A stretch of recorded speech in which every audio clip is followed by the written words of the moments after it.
ನಮ್ಮ ಊರು ನಮ್ಮ ಜೀವನದ ಭಾಗ, ನಮ್ಮ ಬಾಲ್ಯದ ನೆನಪುಗಳ ಆಗರ. ಅದು ಕೇವಲ ಒಂದು ಭೌಗೋಳಿಕ ಸ್ಥಳವಲ್ಲ, ನಮ್ಮ ಆತ್ಮದ ಒಂದು ಭಾಗ. ನಮ್ಮನ್ನು ರೂಪಿಸಿದ ತಾಯಿ ಬೇರು ನನ್ನೂರು. ನೆನಪುಗಳು ಅಂತ ಬಂದಾಗ ಸುಮಾರು ಘಟನೆಗಳು ತಲೆಯಲ್ಲಿ ಸುತ್ತಾಡಿ ಹಾಗೆ ನುಸುಳಿ ಹೋಗುತ್ತವೆ. ಆದರೆ ಸವಿ ನೆನಪು ಬರೋದು ಹುಟ್ಟೂರು ನೆನೆದಾಗ. ಊರಿನ ಸ್ಥಳಗಳು, ಶಾಲೆಯ ದಿನಗಳು, ರಜಾ ದಿನಗಳು, ಈಜಾಡಲು ಬಾವಿ, ಕೆರೆ, ಆಟವಾಡಲು ತಿಪ್ಪೆಯಾದರೂ ಸರಿ, ರಸ್ತೆ ಪಕ್ಕವಾದರೂ ಸರಿ. ಖುಷಿಗೆ ಪಾರವಿರಲಿಲ್ಲ, ಸಂತೋಷ ಪಡಲು ಮುಜುಗರವಿರಲಿಲ್ಲ. ನನ್ನೂರು ನನ್ನ ಹೆಮ್ಮೆ, ನನ್ನ ಹಳ್ಳಿಯೇ ನನ್ನ ಹೆಮ್ಮೆ, ಅಥವಾ ನನ್ನ ಊರೇ ನನ್ನ ಹೆಮ್ಮೆ. ಇದು ಪ್ರತಿಯೊಬ್ಬ ವ್ಯಕ್ತಿಗೂ ತನ್ನ ಊರಿನ ಮೇಲೆ ಪ್ರೀತಿ, ಅಭಿಮಾನ ಮತ್ತು ಹೆಮ್ಮೆಯನ್ನು ವ್ಯಕ್ತಪಡಿಸುವ ಒಂದು ಭಾವನಾತ್ಮಕ ಘೋಷಣೆ. ಇದು ಕವಿಗಳು, ಲೇಖಕರು ತಮ್ಮ ಊರಿನ ಸೊಗಸು, ಜನರ ಜೀವನ ಶೈಲಿ, ಸಂಸ್ಕೃತಿ ಮತ್ತು ಅಲ್ಲಿನ ನೆನಪುಗಳನ್ನು ವರ್ಣಿಸಲು ಬಳಸುವ ಶೀರ್ಷಿಕೆ ಕೂಡ. ಪ್ರತಿಯೊಬ್ಬರಿಗೂ ತನ್ನೂರಿನ ನೆನಪು ಬಂದಾಗ ಅಚ್ಚಳಿಯದ ಇತಿಹಾಸವಾಗಿ, ಮರೆಯಲಾಗದ ನೆನಪಾಗಿ, ಅಳಿಸಲಾಗದ ಅಚ್ಚಾಗಿ ಹೃದಯದ ಆಳದಲ್ಲಿ ಅಡಗಿರುತ್ತೆ. ಸಮಯ ಬಂದಾಗ ಸಾಹಿತಿಗಳೂ ಆಗುತ್ತಾರೆ, ಕವಿಗಳೂ ಆಗುತ್ತಾರೆ. ಬದುಕನ್ನು ರೂಪಿಸಿಕೊಳ್ಳುವುದಕ್ಕಾಗಿ, ಸಂಸಾರವೆಂಬ ಸಾಗರವನ್ನು ಸುಗಮವಾಗಿ ಸಾಗಿಸುವುದಕ್ಕಾಗಿ, ಊರಿಂದ ಊರಿಗೆ ಉಪಜೀವನಕ್ಕಾಗಿ ಒಂದು ನೆಲೆ ಕಂಡುಕೊಂಡಿರುತ್ತೇವೆ. ಬೊಗಸೆ ನೀರು, ತುಂಡು ಬಟ್ಟೆಗೆ ಹಾತೊರೆಯುವ ಜೀವ ಆಧುನಿಕ ಜೀವನ ಶೈಲಿಗೆ ಮಾರು ಹೋಗಿ ದುರಾಸೆಯ ಹಿಂದೆ ಬೀಳುತ್ತೆ. ಅಂತೂ ಇಂತೂ ಪಟ್ಟಣದ ಜೀವನಕ್ಕೆ ಹೊಂದಿಕೊಂಡು ಸಂಸಾರದ ಸಾಗರದಲ್ಲಿ, ಕೆಲಸದ ಜಂಜಾಟದಲ್ಲಿ ಬದುಕಿನ ಜಟಕಾಬಂಡಿ ಸಾಗುತ್ತಾ ಇರುತ್ತದೆ. ಎಲ್ಲಾದರೂ ಮೋಸ ಹೋದರೆ ಅನ್ನಿಸುವುದು ನಮ್ಮೂರಲ್ಲಿ ಹಾಗೆಲ್ಲ ಇಲ್ಲ ಅಂತ. ಸುಮಾರು ವರ್ಷದಿಂದ ಒಂದೇ ಮನೆಯಲ್ಲಿ, ಒಂದೇ ಓಣೆಯಲ್ಲಿದ್ದರೂ ಅಕ್ಕಪಕ್ಕದವರು ಆತ್ಮೀಯರಾಗಿರಲ್ಲ, ಪರಿಚಯದವರಾಗಿರುತ್ತಾರೆ. ಆದರೂ ಏನೋ ಕಸಿವಿಸಿ. ಸಂಪತ್ತಿದೆ, ಸುಖವಿಲ್ಲ. ಹಣವಿದೆ, ಉಲ್ಲಾಸವಿಲ್ಲ. ಐಷಾರಾಮಿ ಜೀವನವಿದೆ, ಆರೋಗ್ಯ ಸರಿಯಿಲ್ಲ. ಸುಖವಾದ ಸಂಸಾರವಿದೆ, ಸಂಸ್ಕಾರವಿಲ್ಲ. ಅರಮನೆಯಂಥ ಮನೆಯಿದೆ, ನೆಮ್ಮದಿಯಿಲ್ಲ. ಪಟ್ಟಣದ ಜನರಲ್ಲಿ ವಿಶ್ವಾಸ ಕಮ್ಮಿ, ನಿಯತ್ತಿಗೆ ಜಾಗವಿಲ್ಲ. ಯಾರೂ ಬಂದು ಯೋಗಕ್ಷೇಮ ಕೇಳುವವರಿಲ್ಲ. ಆವಾಗಲೇ ನೆನಪಾಗೋದು ಜನನಿ ಜನ್ಮಭೂಮಿ. ಮೂಡಲ ಮನೆಯಿಂದ ಅಂಬರವೇರಿ ಬರುವ ದಿನಕರನ ಆ ನೋಟ, ಚಿಲಿಪಿಲಿಗುಟ್ಟುತ್ತಾ ಬರಮಾಡಿಕೊಳ್ಳುವ ಆ ಪಕ್ಷಿಗಳ ಕಲರವ, ಕೆಂಪು ಹಣ್ಣಾಗಿ, ಬಂಗಾರದ ಉಂಗುರವಾಗಿ, ಹೊಳೆಯುವ ವಜ್ರದ ಮುಕುಟವಾಗಿ, ಬೆಳ್ಳಿಯ ಬೆಳಕನ್ನು ಚೆಲ್ಲಿ ಬಾನೆತ್ತರಕ್ಕೆ ಹಾರುವ ಸೂರ್ಯ ಉದಯಿಸುವುದು ನಮ್ಮೂರಲ್ಲೇ. ಊರಿನ ಯಾವುದೇ ಮನೆಯಲ್ಲಿ ಒಂದು ಮಗು ಜನನವಾದರೆ ಇಡೀ ಹಳ್ಳಿಗೆ ಗೊತ್ತಾಗುತ್ತೆ. ಕೂಸು ಹುಟ್ಟಿದ ತಕ್ಷಣ ಉದ್ಭವಿಸುವ ಆ ಕರುಳಿನ ಸಂಬಂಧಗಳು ನಮ್ಮ ಮನೆತನ, ನಮ್ಮ ಸಂಸ್ಕಾರ, ನಮ್ಮ ಪರಂಪರೆಯನ್ನು ನೆನಪಿಸುವ ಸಂಕುಲಗಳಾಗಿವೆ. ತಮಾಷೆ ಮಾಡುವ ಮಾವ ಅತ್ತೆ, ಅಕ್ಕರೆ ತೋರುವ ಅಕ್ಕ ತಂಗಿ, ತುಂಟಾಟಕ್ಕೆ ಅಣ್ಣ ತಮ್ಮ, ಆ ಮನೆಗೆ ಚಿಕ್ಕಮ್ಮ ಚಿಕ್ಕಪ್ಪ, ಈ ಮನೆಗೆ ದೊಡ್ಡಪ್ಪ ದೊಡ್ಡಮ್ಮ, ತಪ್ಪಾದರೆ ತೆಪ್ಪಾಗಿರಲು ಹೇಳುವ ತಾತ, ಮುನಿಸಿಕೊಂಡರೂ ಮುದ್ದಾಡಿಸಿ ಮಾತಾಡುವ ಮುತ್ಯ, ಅವಸರವೇ ಅಪಾಯ ಅಂತ ಹೇಳುವ ಅಜ್ಜ, ಆಕಳಿಕೆ ತೂಕಡಿಕೆ ನೋಡಿ ಕತೆ ಹೇಳುವ ಅಜ್ಜಿ, ಆಯ ನೋಡಿ ಪಾಯ ಹಾಕಬೇಕು ಮಗ ಅಂತ ಪಿಸುಗುಟ್ಟುವ ವಯಸ್ಸಾದ ಆಯಿ. ಹೀಗೆ ಕರುಳಿನ ಸಂಬಂಧ ಒಂದು ಕಡೆಯಾದರೆ, ಇದರೊಂದಿಗೆ ಶಾಲಾ ಗೆಳೆಯರು, ಆಡಿಕೊಂಡು ಕೂಡಿಕೊಂಡು ಬೆಳೆದ ಊರಲ್ಲಿ ಜಾತಿ ಧರ್ಮಕ್ಕೂ ಮೀರಿ ಅರಿವಿಲ್ಲದೆ ಬೆಳೆಯುವ ಆತ್ಮೀಯ ಸಂಬಂಧಗಳು, ಬೇಸರ ಕಳೆಯಲು ಬಾಲ್ಯದ ಸ್ನೇಹಿತರು, ಹೀಗೆ ಸಂಬಂಧಗಳ ಮೂಲ ಕೊಂಡಿ ನನ್ನೂರು. ಯಾರ ಅಪ್ಪಣೆ ಇಲ್ಲದೆ ಸ್ವಚ್ಛವಾಗಿ, ಶುಭ್ರವಾಗಿ, ಪ್ರಶಾಂತವಾಗಿ, ತನ್ನಷ್ಟಕ್ಕೆ ತಾನೇ ಗಾಂಭೀರ್ಯತೆಯಿಂದ ಹರಿಯುವ ಹಳ್ಳ, ಕೆರೆ. ಆಕಾಶವೇ ಚಪ್ಪರ ಮಾಡಿ, ಈ ಭೂಮಿಯೇ ಮಂಟಪ ಮಾಡಿ, ಭೂತಾಯಿಗೆ ಹಸಿರು ಸೀರೆ ತೊಡಿಸಿ, ಸೂರ್ಯ ಚಂದ್ರ ತಾರೆಗಳನ್ನು ಆಭರಣವಾಗಿಸಿ, ಹಕ್ಕಿಗಳು ಚಿಲಿಪಿಲಿ ಹಾಡುತ್ತಾ, ದನಗಳು ಸುತ್ತಾಡಿಕೊಂಡು ಮೇಯುತ್ತಾ, ಕರುಗಳು ಸಂಭ್ರಮ ಸಡಗರದಿಂದ ಆ ಕಡೆ ಈ ಕಡೆ ಜಿಗಿಯುತ್ತಾ, ಕುರಿ ಮೇಕೆಗಳು ಚಿಕ್ಕ ಮಕ್ಕಳಂತೆ ಅರಚುತ್ತಾ ಕೆರಚುತ್ತಾ ಸಂಭ್ರಮ ಪಡುವ ಆ ನೋಟ ಕಣ್ಣಿಗೆ ಕಂಪಾಗಿ, ಮನಸ್ಸಿಗೆ ತಂಪಾಗಿ, ಆರೋಗ್ಯಕ್ಕೆ ಆಹ್ಲಾದವನ್ನು ನೀಡುವ ಆ ನಿಸರ್ಗ ಮಾತೆಯ ಸಡಗರ ಸಿಗುವುದು ಹಳ್ಳಿಯಲ್ಲೇ. ಎತ್ತುಗಳ ಕೊರಳಿನ ಗಂಟೇನಾದ, ನಾ ಮುಂದೆ ತಾ ಮುಂದೆ ಎಂದು ಅವಸರದಿ ಅಂಬಾ ಎಂದು ಮನೆಯಡೆಗೆ ದಾಂಗುಡಿ ಇಡುತ್ತಿರುವ ಗೋಧೂಳಿ ಸಮಯದ ದನ ಕರುಗಳು, ಕುರಿ ಮೇಕೆಗಳು, ಇರುವ 3 ದಿನ ಮಜಾ ಮಾಡಿಕೊಂಡಿರೋಣ ಎನ್ನುವ ರೀತಿಯಲ್ಲಿ ಖುಷಿಯಾಗಿ ಕುಣಿಯುತ್ತಾ ಹೂವಿಂದ ಹೂವಿಗೆ ಹಾರಾಡುತ್ತಿರುವ ಬಣ್ಣ ಬಣ್ಣದ ಪಾತರಗಿತ್ತಿಗಳು, ಚೆಲ್ಲಾಪಿಲ್ಲಿಯಾಗಿ ಆಹಾರ ಹುಡುಕಿಕೊಂಡು ಹೋದ ಹಕ್ಕಿ ಪಕ್ಕಿಗಳು, ಚಿಲಿಪಿಲಿಗೂಡುತ್ತಾ ಗೂಡಿಗೆ ಸೇರುವ ಅವಸರದ ಪಕ್ಷಿಗಳು, ಅಲ್ಲಲ್ಲಿ ತಮ್ಮ ಬಳಗಕ್ಕೆ ಆ ದಿನದ ವಿದಾಯ ಹೇಳುವ ಶ್ವಾನಗಳು, ಸಮಯಕ್ಕೆ ಸರಿಯಾಗಿ ತನ್ನ ಬಳಗಕ್ಕೆ ಎಚ್ಚರಿಕೆ ಗಂಟೆ ಕೊಡುವ ಬಗೆಯಲ್ಲಿ ಕೂಗುಡುವ ಕೋಳಿಗಳು, ಅಲ್ಲಿಂದಿಲ್ಲಿಗೆ ಇಲ್ಲಿಂದಲ್ಲಿಗೆ ಕತ್ತಲಲ್ಲಿ ಮಿಂಚಿ ಹೋಗುವ ಮಿಂಚುಳ್ಳಿಗಳು,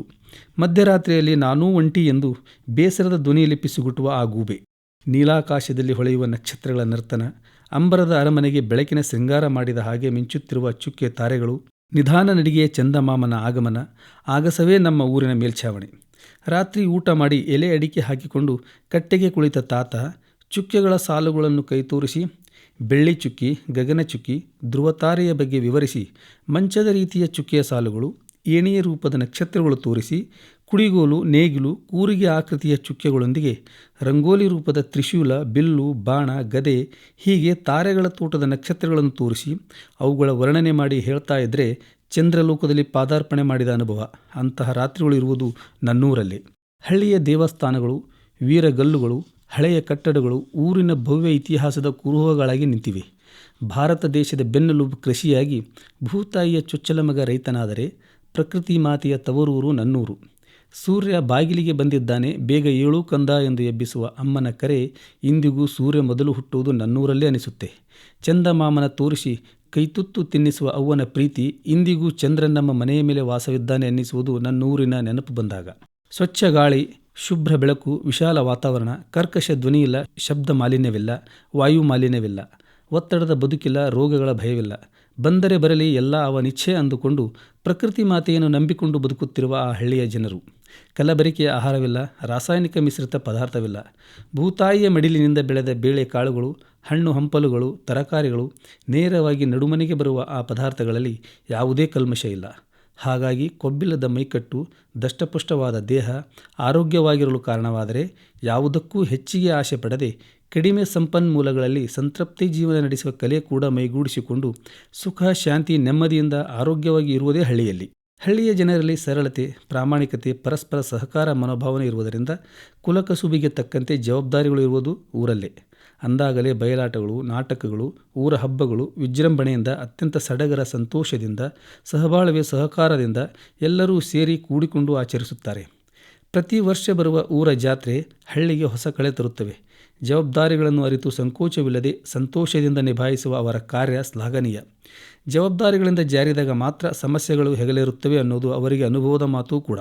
ಅರಿವಿಲ್ಲದೆ ಬೆರೆಯುವ ಸಾಂಗತ್ಯ, ಹಿರಿಯರು ಕಿರುವ ಅನ್ನುವ ಭಾವನೆ ನಡವಳಿಕೆಯಲ್ಲಿ ಜಾರಿದರೂ ಕರೆದು ಬುದ್ಧಿ ಹೇಳುವ ಊರಿನ ಜನ. ಯಾವುದೇ ರೀತಿಯ ಜಗಳ, ಕಿರಿಕಿರಿಯಾದರೂ ಊರ ಹಿರಿಯರ ಸಮ್ಮುಖದಲ್ಲೇ ಪರಿಹರಿಸುವ ಅವರ ಚಾಕಚಕ್ಯತೆ ಮೆಚ್ಚುವಂಥದ್ದು. ನಮ್ಮ ಊರಿನ ಸಮಸ್ಯೆ ನಮ್ಮಲ್ಲೇ ಇತ್ಯರ್ಥವಾಗಬೇಕು ಎಂಬ ಅವರ ಅಭಿಮಾನ, ಕಾಳಜಿ ಊರಿನ ಬಗ್ಗೆ ಇರುವ ಗೌರವ ತೋರಿಸುತ್ತದೆ. ಕಟ್ಟೆ ಪಂಚಾಯಿತಿಯಲ್ಲಿ ಊರ ಹಿರಿಯರ ಸಮ್ಮುಖದಲ್ಲಿ ಆದಂಥ ತೀರ್ಮಾನ ಪಟ್ಟಣದ ಪೊಲೀಸರು ಕೂಡ ಸಹಮತ ತೋರಿಸಿ ಆ ಹಳ್ಳಿಗೆ ಅಭಿನಂದನೆ ಹೇಳ್ತಾ ಇದ್ರು. ಓದು ಬರಹ ಬರದೇ ಇದ್ದರೂ, ಕಾನೂನಿನ ಬಗ್ಗೆ ಅರಿವು ಇಲ್ಲದೇ ಇದ್ದರೂ ಎಲ್ಲರಿಗೂ ಸರಿ ಎನಿಸುವ ಹಾಗೆ ಅವರು ತೆಗೆದುಕೊಳ್ಳುವ ತೀರ್ಮಾನ, ಹೇಳುವ ಆದೇಶಕ್ಕೆ ಯಾರೂ ಕೂಡ ಎದುರುತ್ತರ ಕೊಡುತ್ತಿರಲಿಲ್ಲ. ಅವರು ಕೊಟ್ಟಂಥ ನ್ಯಾಯಕ್ಕೆ ಅವರಲ್ಲಿದ್ದ ನೀತಿ, ನಿಯತ್ತು ಪ್ರಾಮಾಣಿಕವಾಗಿತ್ತು. ಅದರಲ್ಲಿ ಕಾಳಜಿ, ಕರುಣೆ ಒಳಗೊಂಡಿತ್ತು. ಅದರಂತೆ ಊರಿನ ಜನ ಅವರ ಮೇಲಿದ್ದ ಗೌರವ, ವಿಶ್ವಾಸ, ನಂಬಿಕೆಯಿಂದ ಸಹಕರಿಸಿ ಬಾಳುತ್ತಿದ್ದರು. ಹಾಗಾಗಿ ನ್ಯಾಯ, ನೀತಿ, ನಿಯತ್ತು, ಕಾಳಜಿ, ಕಕಲತ್ತು, ಕರುಣೆ, ಪ್ರೀತಿ, ಪ್ರೇಮ, ವಿಶ್ವಾಸ, ನನ್ನವರು ನಮ್ಮವರು ಎನ್ನುವ ಮನೋಭಾವನೆ ಇರುವುದು ಹಳ್ಳಿಯಲ್ಲೇ.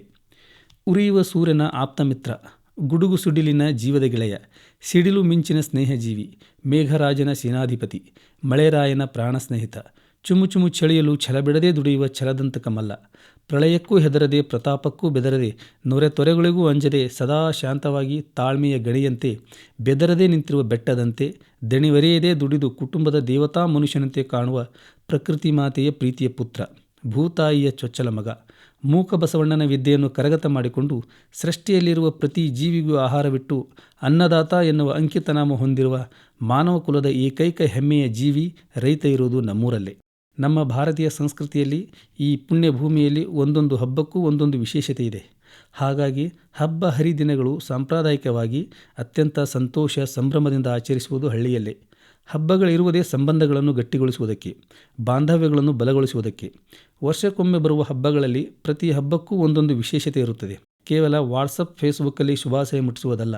ಊರುಗಳಲ್ಲಿ ಒಬ್ಬರನ್ನೊಬ್ಬರು ಭೇಟಿಯಾಗಿ ಹಿರಿಯರನ್ನು, ಕಿರಿಯರನ್ನು, ಬಂಧು ಬಾಂಧವರನ್ನು, ಗೆಳೆಯರನ್ನು ವಿನಯಪೂರ್ವಕವಾಗಿ ಮುಖಾಮುಖಿಯಾಗಿ ಕುಶಲೋಪರಿ ಹಂಚಿಕೊಳ್ಳುವ ಒಂದೊಳ್ಳೆಯ ಸಂದರ್ಭ ಕೂಡ ಹಬ್ಬಗಳ ವಿಶೇಷ.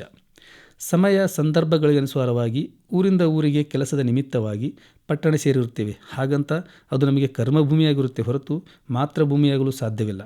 ಊರಲ್ಲಿ ಏನೂ ಇಲ್ಲ ಅಂತ ಒಬ್ಬೊಬ್ಬರೂ ಊರಿಂದ ದೂರ ಹೋದರೆ ನಮ್ಮ ಸಂಪ್ರದಾಯದ ಹಬ್ಬಗಳು, ಹಿರಿಯರು ದೂರವಾಗುತ್ತಾ ಹೋಗುತ್ತಾರೆ. ಅಲ್ಲಿಗೆ ಹಳ್ಳಿ ಹಾಳಾಗಿ ಕೇವಲ ಪಟ್ಟಣದ ಚಹಾ ಟೇಬಲಲ್ಲಿ ನನ್ನೂರು ಹಾಗಿತ್ತು ಅಂತ ಭೂತಕಾಲದ ಮಾತಾಗುತ್ತದೆ. ಈ ದೇಶದ ರಾಷ್ಟ್ರಪತಿ, ಉಪರಾಷ್ಟ್ರಪತಿ, ಪ್ರಧಾನಮಂತ್ರಿ ಆಯ್ಕೆಯಾದಾಗ, ಅನೇಕರು ವಿವಿಧ ಕ್ಷೇತ್ರಗಳಲ್ಲಿ ಸಾಧನೆ ಮಾಡಿ ಉನ್ನತ ಸ್ಥಾನಕ್ಕೇರಿದಾಗ ಅವರನ್ನು ಗುರುತಿಸಿ ಮೊದಲು ವಿಜೃಂಭಿಸುವುದು, ಸಂಭ್ರಮ ಪಡುವುದು ಅವರ ಹುಟ್ಟೂರಲ್ಲಿ. ಅವರೂರಿನ ಜನಗಳ ಖುಷಿಗೆ ಪಾರವೇ ಇರಲ್ಲ. ಅಲ್ಲಿ ಜಾತಿ ಪಂಗಡ ಇರಲ್ಲ. ನನ್ನೂರಿನ ವ್ಯಕ್ತಿ ಅಂತ ಹೆಮ್ಮೆ ಇರುತ್ತೆ. ಬೇರೆ ಕಡೆ ಗೌರವ ಇರುತ್ತೆ. ಆದರೆ ಅವರ ಮನಸ್ಸಿಗೆ ತೃಪ್ತಿ ಆಗೋದು ತಮ್ಮ ಊರ ವಿಷಯ ತಿಳಿದಾಗ ಮಾತ್ರ. ಹಬ್ಬಗಳಿಗೆ ಕಳೆ ಬರೋದು ನಾವು ಆಚರಣೆ ಮಾಡಿದಾಗ, ಬೆಲೆ ಬರೋದು ನಾವು ಆಚರಿಸುವ ವಿಧಾನಕ್ಕೆ. ಸಂಸ್ಕಾರ ಇರೋದು ಇನ್ನೂ ಹಳ್ಳಿಯಲ್ಲೇ, ಹಿರಿಯರಲ್ಲೇ, ನಮ್ಮ ಪೂರ್ವಜರಲ್ಲೇ. ನಮ್ಮ ಪೀಳಿಗೆಗೆ ಸಂಸ್ಕಾರ ಬರಬೇಕಾದರೆ ನಾವು ನೀವೆಲ್ಲ ಊರಿನ ಸಂಬಂಧ, ಹಳ್ಳಿಯ ಸಂಬಂಧ, ನಾವು ಆಚರಿಸುವ ಹಬ್ಬಗಳ ಮುಖಾಂತರವಾದರೂ ಗಟ್ಟಿಗೊಳಿಸೋಣ. ಸಾಧ್ಯವಾದಷ್ಟು ಹಬ್ಬಗಳು ಹಳ್ಳಿಗಳಲ್ಲೇ, ಸ್ವಂತ ಊರಲ್ಲೇ ಆಚರಿಸೋಣ. ಮುಗಿಲ ಸೂರ್ಯನ ಏರಿಳಿತ ನೋಡಿ ಮೈಚರ್ಮದ ಬಿಸಿ ಅನುಭವಿಸಿ ನಮ್ಮ ನೆರಳನ್ನೇ ಅಳತೆಗೋಲು ಮಾಡಿ ನಿಖರವಾದ ಸಮಯ ಹೇಳುವ ಹಿರಿಯರು ಇರುವುದು ನಮ್ಮ ಹಳ್ಳಿಯಲ್ಲೇ. ಪ್ರಕೃತಿಯ ಸೊಬಗು, ಹಳ್ಳಿಯ ಸೊಗಸು, ಜನರ ಜೀವನ ಶೈಲಿ, ಸಹಬಾಳ್ವೆ, ಸಂಸ್ಕೃತಿ ಮತ್ತು ಆ ಪ್ರಕೃತಿಯ ಪ್ರಭಾವದಿಂದಲೇ ಹೇಳಿರಬೇಕು. ಭಾರತ ದೇಶದ ಜೀವವಿರುವುದು ಹಳ್ಳಿಯಲ್ಲೇ. ಭಾರತದ ಜೀವನಾಡಿ ಕೂಡ ಹಳ್ಳಿಗಳೇ. ಭಾರತ ಹಳ್ಳಿಗಳ ದೇಶ ಅಂತ ಹೇಳುವಾಗ ಸಮೃದ್ಧವಾಗಿತ್ತು, ಸಂಪದ್ಭರಿತವಾಗಿತ್ತು, ಆರೋಗ್ಯವಾಗಿತ್ತು. ಹಳ್ಳಿ ಹಾಳು ಮಾಡಿ ಪಟ್ಟಣ ಪ್ರಗತಿ ಮಾಡುವ ದುರಾಶೆ ಹೆಚ್ಚಾದಾಗಲೇ ದೇಶ ಕೂಡ ಅನಾರೋಗ್ಯದ ಕಡೆ ವಾಲಿತು. ಸುಂದರವಾದ ಆ ಸೃಷ್ಟಿಯ ಮಧ್ಯೆ ಇರುವ ಹಳ್ಳಿಯ ಪ್ರತಿ ಮನೆಯಲ್ಲಿ ಒಬ್ಬೊಬ್ಬರದೂ ಒಂದೊಂದು ಕಥೆ ಇರುತ್ತೆ. ಆ ಪ್ರಕೃತಿಯ ಸೊಬಗು, ಆ ಕಥೆಗಳನ್ನೇ ಆಧಾರವಾಗಿಸಿಕೊಂಡು ಸುಮಾರು ಸಿನಿಮಾಗಳು ಮಾಡುತ್ತಾನೇ ಇರುತ್ತಾರೆ. ಮುಂಗಾರು ಮಳೆಯಲ್ಲಿ ಚೆನ್ನಪ್ಪ ಚೆನ್ನಗೌಡನ ಚಂದವಳ್ಳಿಯ ತೋಟದಲ್ಲಿ ಚೆಲುವಿನ ಚಿತ್ತಾರದ ಹಾಗೆ ಚೈತ್ರದ ಚಿಗುರು ಮೂಡುವ ಹೊತ್ತಲ್ಲಿ ಚಿನ್ನಾರಿ ಮುತ್ತು ಬೆಟ್ಟದ ಹೂಗಳನ್ನು ಆರಿಸಿ ಚಂದ್ರ ಚಕೋರಿಗೆ ಮುತ್ತಿನ ಹಾರ ಮಾಡಿದ್ದು ನಮ್ಮೂರಲ್ಲೇ. ಸಿಪಾಯಿ ರಾಮು ಸಂಪತ್ತಿಗೆ ಸವಾಲು ಹಾಕಿ ಚೂರಿ ಚಿಕ್ಕಣ್ಣನನ್ನು ಶಿವೆ ಶಂಕರಿಗೆ ಒಪ್ಪಿಸಿ ಜನನಾಯಕನಾಗಿ ನಮ್ಮೂರ ಹಮ್ಮೀರನಾಗಿ ದೇವತಾ ಮನುಷ್ಯನಂತೆ ಕಂಗೊಳಿಸಿದ್ದು ನಮ್ಮೂರಲ್ಲೇ.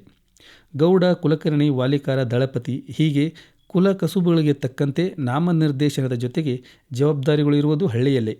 ಸುಂದರ ಮನೆ ಇದ್ದು ಸಂಸ್ಕಾರವಿಲ್ಲದ ಆತ್ಮಗಳು, ಸೂಟು ಬೂಟು, ಕಾರು, ಬಂಗಲೆ, ಮನೆಯಲ್ಲಿ ಬೊಗಳುವ ನಾಯಿ, ಹಾಯಿ ಹಲ್ಲು ಶ್ರೀಮಂತಿಕೆ ಲಕ್ಷಣಗಳಾದರೆ, ಸಣ್ಣ ಮನೆ ಇದ್ದರೂ ಸುಸಂಸ್ಕೃತ ಜನಗಳು, ಎತ್ತು ಗಾಡಿಗಳು, ದನ ಕರುಗಳು, ಕುರುವಿ ಮೇಕೆಗಳು, ಕೂಗುವ ಕೋಳಿಗಳು, ಬೀದಿಯಲ್ಲಿ ಬೊಗಳುವ ನಾಯಿಗಳು, ನಮ್ರತೆಯ ನಮಸ್ಕಾರ, ಇದು ಹಳ್ಳಿಯ ಶ್ರೀಮಂತಿಕೆ. ಇಕ್ಕಟ್ಟಾದ ಜಾಗ, ಹೊಗೆ ತುಂಬಿದ ವಾತಾವರಣ, ಕಲಬೆರಕೆ ಆಹಾರ, ಆರೋಗ್ಯಕ್ಕಾಗಿ ವಾಯು ವ್ಯವಹಾರ, ಸುಂದರೀಕರಣಕ್ಕಾಗಿ ಕೃತಕ ಪ್ರಕೃತಿಯ ನಿರ್ಮಾಣ ಮಾಡಿ ಖುಷಿಪಡುವ ಶ್ರೀಮಂತಿಕೆ ಒಂದು ಕಡೆಯಾದರೆ, ವಿಶಾಲವಾದ ವಾತಾವರಣ, ಸ್ವಚ್ಛ ಗಾಳಿ, ತಾಜಾ ತರಕಾರಿ ಆರೋಗ್ಯದ ಭಾಗ್ಯ, ನೈಸರ್ಗಿಕವಾಗಿ ಬೆಳೆದ ಸುಂದರವಾದ ನಿಸರ್ಗವೇ ಹಳ್ಳಿಯ ಬೃಂದಾವನ. ಮುತ್ತು, ರತ್ನ, ವಜ್ರ, ವೈಢೂರ್ಯ, ಚಿನ್ನ, ಬೆಳ್ಳಿಯ ಆಭರಣಗಳು ಶ್ರೀಮಂತಿಕೆಯ ಗುರುತುಗಳಾದರೆ, ನಯ, ವಿನಯ, ಸಂಸ್ಕಾರ, ಸಂಯಮ, ಸಂಕೋಚ, ನಾಚಿಕೆ ಸ್ವಭಾವದ ಮುಖಲಕ್ಷಣವೇ ಹಳ್ಳಿಗರ ಶ್ರೀಮಂತಿಕೆ. ಸಂಪತ್ತಿನಿಂದ ಸಂಬಂಧ ಹಾಳಾಗುತ್ತವೆ ಹೊರತು ಸಮಯದಿಂದಲ್ಲ. ಮನುಷ್ಯ ಆಸ್ತಿಯನ್ನು ಕಳೆದುಕೊಂಡು ಬಡವನಾಗುವುದಿಲ್ಲ, ಆತ್ಮೀಯರನ್ನು ಕಳೆದುಕೊಂಡಾಗ ಬಡವನಾಗುತ್ತಾನೆ, ಸಂಬಂಧಗಳು ದೂರವಾದಾಗ ಸೊರಗುತ್ತಾನೆ. ಆಧುನಿಕತೆಯ ಸ್ಪರ್ಶದಿಂದಾಗಿ ಊರುಗಳಲ್ಲಿ ಕೆಲವು ಬದಲಾವಣೆಗಳಾಗಿದ್ದರೂ ಆ ಹಳ್ಳಿಗಳು ತನ್ನತನವನ್ನು ಉಳಿಸಿಕೊಂಡಿವೆ. ಇಲ್ಲಿನ ಜನರ ಮುಗ್ಧತೆ, ಪ್ರೀತಿ, ಪ್ರಕೃತಿಯ ಸೌಂದರ್ಯ ಮತ್ತು ಬಾಲ್ಯದ ಆ ಮಧುರ ಕ್ಷಣಗಳು, ಸಿಹಿ ನೆನಪುಗಳು ಎಂದಿಗೂ ಮರೆಯಲಾರವು. ಯಾವಾಗಲೂ ಊರಿನತ್ತ ಸೆಳೆಯುತ್ತವೆ. ನಾವು ಬೇರೆಲ್ಲೇ ಇದ್ದರೂ ಮನಸ್ಸಿನಲ್ಲಿ ಹುಟ್ಟೂರು ಯಾವಾಗಲೂ ವಿಶೇಷ ಸ್ಥಾನವನ್ನು ಪಡೆದಿರುತ್ತದೆ. ಬದುಕಿನಲ್ಲಿ ಬಂದು ಹೋಗುವ ಬಂಧುಗಳು ಹಲವಾರು, ಊರು ಕೇರಿಗಳು ಸುಮಾರು, ಹೋದ ಜಾಗದಲ್ಲೆಲ್ಲ ಸ್ನೇಹಿತರು ಸಾವಿರಾರು. ಆದರೆ ಸ್ವರ್ಗಕ್ಕೆ ಸಮನಾದ ಊರು ಒಂದೇ, ಅದೇ ಜನ್ಮಭೂಮಿ, ಅದೇ ಹುಟ್ಟೂರು. ಬಿಟ್ಟು ಹೋದ ಬಂಧುಗಳೇ ಒಮ್ಮೆ ತಿರುಗಿ ನೋಡಿ ಹುಟ್ಟೂರು. ಆಟವಾಡಿದ ಸ್ಥಳ, ಮುಗ್ಧ ಜನಗಳು, ಮಧುರ ಕ್ಷಣಗಳು, ವಯಸ್ಸಾದ ಜೀವಗಳು, ಬಾಲ್ಯದ ಸ್ನೇಹಿತರು, ಆ ಪ್ರಕೃತಿ ಸೌಂದರ್ಯ ಕೈಬೀಸಿ ಕರೆಯುತ್ತಿದೆ. ಕರ್ಮಭೂಮಿ ತಡೆದರೂ ಜನ್ಮಭೂಮಿ ನಿಮಗಾಗಿ ತನ್ನ ಬಾಹುಗಳನ್ನು ಅಂಗಲಾಚಿ ಕೂತಿದೆ. ಅವಸರದ ಈ ಗಳಿಗೆಯಲ್ಲಿ ಸಂಪತ್ತಿನ ಸ್ನೇಹ ಬೆಳೆಸಿ ಸಂಬಂಧಗಳನ್ನು ಮರೆತು ಜನನಿಯಿಂದ ಜನ್ಮಭೂಮಿಯಿಂದ ದೂರಾಗದೆ ಹತ್ತಿರವಾಗೋಣ.